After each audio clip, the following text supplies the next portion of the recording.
The old television flickered. Its screen displayed a chaotic dance of static. A low hum emanated from its speakers. I should have turned it off. I should have walked away. But something held me there. The hum intensified, morphing into a distorted whisper. I leaned closer, straining to decipher the words. A chill crawled up my spine. The voice seemed to speak directly to me. It knew my name. It warned me. The next day, a compulsion seized me. I found myself drawn to the woods at the edge of town. The whispers from the television echoed in my mind. They promised something terrible and alluring. I couldn't resist their call. The air grew heavy as I entered the woods.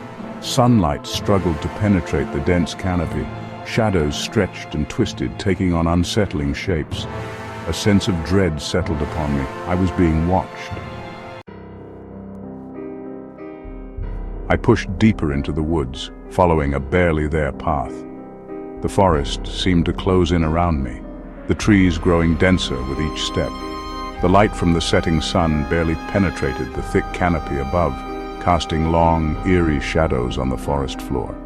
The air was thick with the scent of damp earth and decaying leaves, a reminder of the forest's age and mystery. The trees grew closer together, their branches intertwining overhead like the fingers of ancient giants. The further I went, the more the forest seemed to come alive, the rustling of leaves and the creaking of branches creating a symphony of natural sounds. It was as if the forest was whispering secrets, secrets that had been buried for centuries. The air grew still and silent. Even the birdsong ceased. It was an unnatural silence, one that made the hairs on the back of my neck stand on end. The forest, which had been so full of life just moments before, now felt like a tomb. The only sound was the beating of my own heart, loud and insistent in the oppressive quiet. Then I saw it. A flicker of movement at the edge of my vision. It was so quick, so subtle, that I almost dismissed it as a trick of the light. But something made me stop and look closer. There, among the shadows, was a figure. It was barely visible, blending almost perfectly with the darkened forest around it. A tall, impossibly thin figure, almost swallowed by the shadows. Its limbs were elongated, its movements unnaturally smooth. It stood there, watching me, its presence both terrifying and mesmerizing. I couldn't tear my eyes away, even as every instinct screamed at me to run. It was gone as quickly as it appeared, leaving me questioning my sanity. One moment it was there, the next it had vanished into the shadows as if it had never been there at all. I stood there, my heart pounding, my mind racing. Had I really seen it, or was it just a figment of my imagination conjured up by the eerie atmosphere of the forest? Had I really seen it, or was my mind playing tricks on me? The forest seemed to mock me with its silence, offering no answers. I took a deep breath, trying to calm my racing heart. I knew I had to keep moving, but the memory of that figure lingered, a haunting reminder of the mysteries that lay hidden in the depths of the forest. As I continued on my path, I couldn't shake the feeling that I was being watched, that the forest itself was alive and aware of my presence. The whispers grew louder, more insistent. They seemed to emanate from the trees themselves, from the very air I breathed. I couldn't escape them. Sleep offered no respite, only nightmares filled with static and elongated shadows. The line between reality and delusion blurred. I began to see things, hear things that couldn't possibly be real. Faces in the bark of trees, whispers in the rustling leaves. My sanity crumbled with each passing moment. Days turned into nights. Time lost all meaning. I wandered the woods, lost and alone. The forest had become my prison, its silence both deafening and terrifying. A thick fog rolled in, blanketing the woods in an eerie silence. I couldn't see more than a few feet ahead. The air grew heavy with moisture and the smell of damp earth. Panic welled up inside me. I was trapped. Section 6. A haunting melody. Through the fog I heard it, a sound so faint it was almost imperceptible at first, but as I stood there straining my ears, it became clearer. A faint melody carried on the wind. It was as if the forest itself was whispering secrets, drawing me in with its haunting tune. It was haunting and beautiful, yet deeply unsettling. The notes seemed to dance in the air, weaving a tapestry of sound that was both enchanting and eerie. It seemed to beckon me forward, deeper into the heart of the fog-shrouded woods. Each step I took felt like a journey into the unknown, the melody guiding me like a siren's call. I followed the sound, my heart pounding in my chest. The deeper I went, the louder the melody became, resonating through the trees and echoing in my mind. The melody grew louder, clearer. It was as if the very air was vibrating with the sound, each note sending shivers down my spine. It was a lullaby, sung in a language I didn't understand. The words were foreign, yet they felt familiar, like a distant memory from a past life. Yet it stirred something primal within me, a mixture of fear and longing. I felt an inexplicable connection to the melody, as if it was calling out to a part of me that I didn't know existed.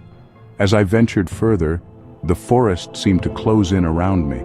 The trees loomed tall and menacing, their branches like skeletal fingers reaching out to ensnare me.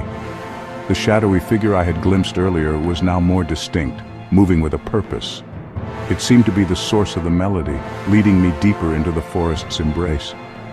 Finally, I reached a clearing bathed in an eerie light. The figure stood at the center, its form shrouded in mystery. The melody reached its crescendo, filling the air with its haunting beauty. The figure turned, revealing a face that was both haunting and beautiful. Its eyes held a depth of sorrow and longing that mirrored the melody it sang. It extended a hand towards me, and I felt an overwhelming urge to take it. The forest around us grew darker, the melody now a symphony of emotions that tugged at my very soul. As I reached out, the world around me seemed to fade, leaving only the melody and the figure. In that moment, I knew I was forever changed, bound to the haunting melody that had called me into the depths of the forest. Section 7. Faces in the Bark. The fog began to thin, revealing a clearing bathed in an unnatural light. The air was thick with an eerie silence, broken only by the occasional rustle of leaves. The light seemed to pulse, casting long, wavering shadows that danced on the forest floor. It was as if the forest itself was alive, breathing in sync with the light. The atmosphere was heavy, almost suffocating, as if the very air was charged with some unseen energy.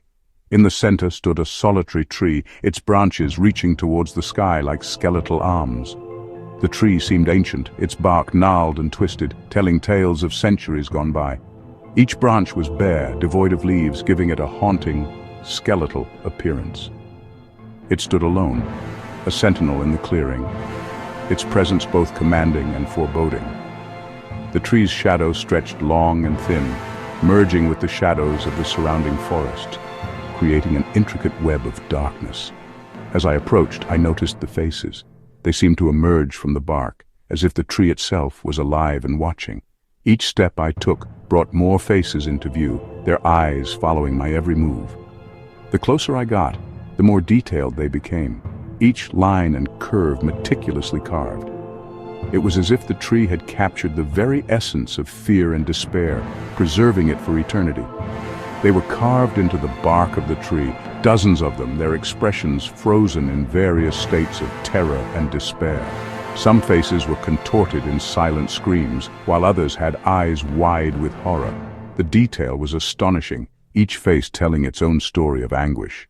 It was a chilling sight, the faces seeming to come alive in the flickering light. The tree was a monument to suffering, each face a testament to the horrors it had witnessed. And standing before them, bathed in the eerie light, was the figure from my visions. Slender Man.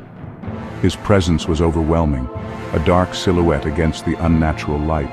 He stood tall and still, his faceless head turned towards the tree.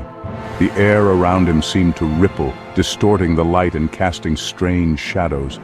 It was as if he was a part of the forest, an extension of its dark, twisted nature. The sight of him sent a shiver down my spine, a cold dread settling in my bones. Section 8. Lost and Never Found. He turned towards me, his face a blank canvas of white. I couldn't move, couldn't breathe. He reached out, his impossibly long arms stretching towards me, and then everything went black. They never found my body, just another lost soul swallowed by the woods. But if you listen closely on a quiet night, you might hear it. The haunting melody carried on the wind. A reminder that some things are best left undisturbed. Section 9. The Nightmare Lingers. Thank you for watching. If you enjoyed this terrifying tale, please like and subscribe for more chilling stories. And remember, sometimes the things that go bump in the night are very real. Sleep tight.